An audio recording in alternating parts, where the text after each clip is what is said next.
Warm greetings to our viewers and welcome back to Bulletin Bites. Latest news on law, tax and business in India. Finance Minister Nirmala Sitharaman presented the Union Budget 2024-25 in the Parliament last week. This was the first budget of Prime Minister Narendra Modi's third term in the government. The Budget 2024 envisaged sustained efforts on 9 priorities for generating ample opportunities for all. While on the macro front, Finance Minister Sitharaman reduced financial year 2025 fiscal deficit target to 4.5%. She also announced a revised income tax structure in the new regime while hiking the long-term capital against tax. The budget for 2024-25 is the action plan for the Modi 3.0 government to outline a roadmap towards India's development in the next 5 years.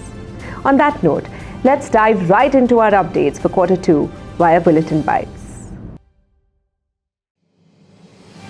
The Reserve Bank of India has changed its rules for investing overseas. Now, investments in units or other financial instruments issued by foreign investment funds that are properly regulated in their home country will be classified as Overseas Portfolio Investments or OPI. Further, the central government has amended the Employees Provident Fund and Miscellaneous Act, Employees Pension Scheme and Employees Deposit Linked Insurance Scheme.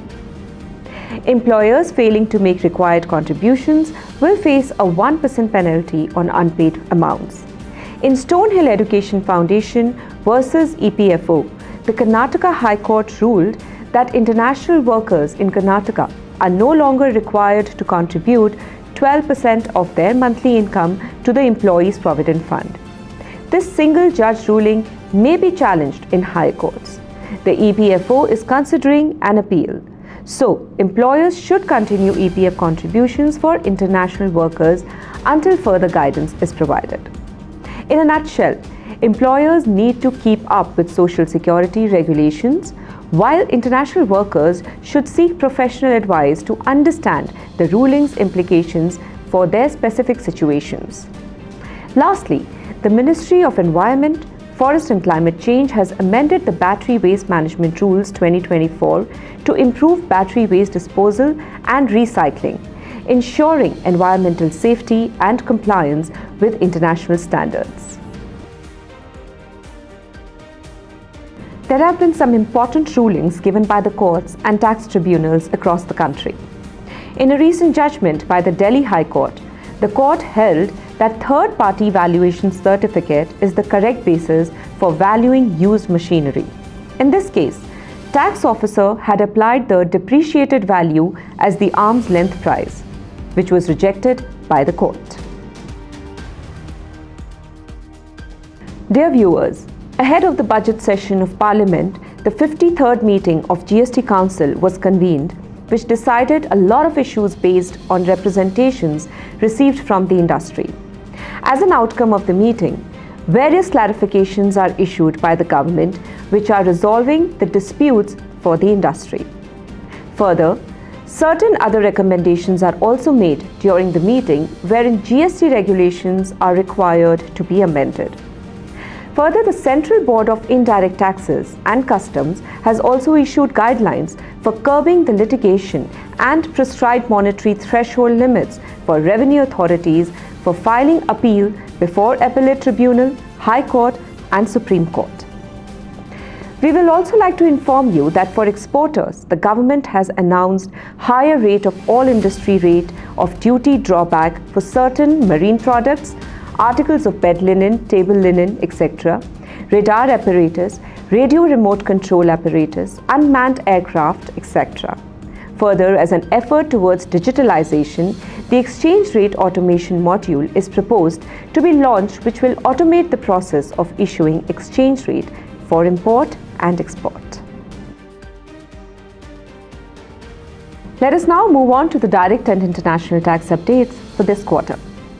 As the extended deadline of linking PAN with the Aadhaar card in the case of individual income tax payers lapsed on 31st of May 2024, several deductors, collectors have received demand notices from the Income Tax Department for short deduction of TDS and short collection of TCS respectively.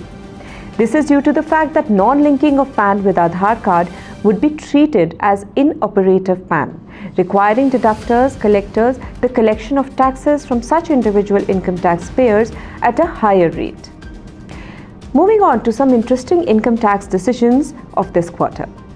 In the case of a US tax resident entity, the Chennai Tribunal has held that its activities of identifying and liaising with customers in the USA would be treated as marketing services and not technical services under the India-USA tax treaty. Tribunal observed that the Indian holding company was solely responsible for undertaking and executing e-publishing work, and taxpayers' role was limited to the extent of identifying the customers and understanding their workflow requirements and communicating the same to the Indian holding company for its project execution. In another interesting ruling, sale of online subscription-based products under a reseller agreement was held to constitute royalty under the India-Ireland tax treaty. While the ruling does not stray away from the principles of software copyright taxation as laid down by the Honorable Supreme Court in the landmark ruling of Engineering Analysis Centre of Excellence Private Limited delivered in 2021. It requires that the benefit from application of engineering analysis ruling can be claimed only in such cases where the taxpayer is able to substantiate that the sale of product does not involve transfer of any copyright therein.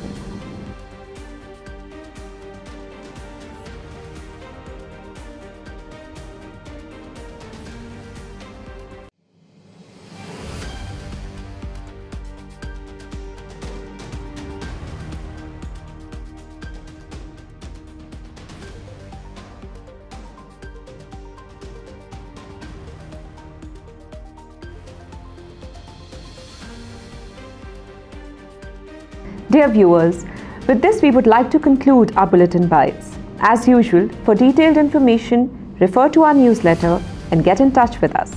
If you found this bulletin informative, please press the like button. Share it with your colleagues and friends. Stay tuned and stay updated.